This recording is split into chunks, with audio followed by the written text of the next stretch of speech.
د نبی کریم صلی الله علیه وسلم نه بل ښکلی و جبریل امین ورته وی نبی علیه السلام ته وی د الله حبیبه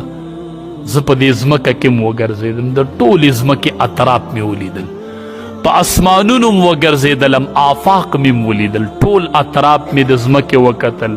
ټول آفاق مې د اسمانونو وکتل ګوټ په ګوټ وګرځېدم ما ټول انبیا ولیدل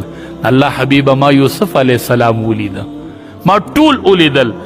زما دې د الله په ذات قسمي الله حبیبه چې ستا مره ښایسته ما چرته نه ولیدلې به ستا مره ښایسته نه ولیدلې ما ټول دا د جبریل امین وینا ده چې ما نبی علیه السلام عمره حسن یوسف دم عیسی وی حسن د یوسف پتا کې موجود دی ته به وایې ښکلی یوسف علیه السلام کو نبی علیه السلام ښکلی څوک یوسف علیه السلام او کو نبی علیه السلام ښکلی تاسو ته مثال واما ابو بکر صدیق رضی الله تعالی عنہ بہادر کو عمر فاروق رضی الله تعالی عنہ بہادر کم یو بہادر ما ته ګورئ حقیقی بہادر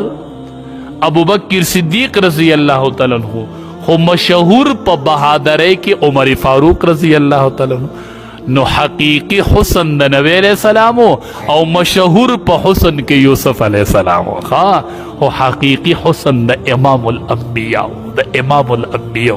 بی بی عائشہ رضی الله تعالی عنها فرمای چې کور ته براغه ما نه بس سیز ورک شوی و تیاره بوا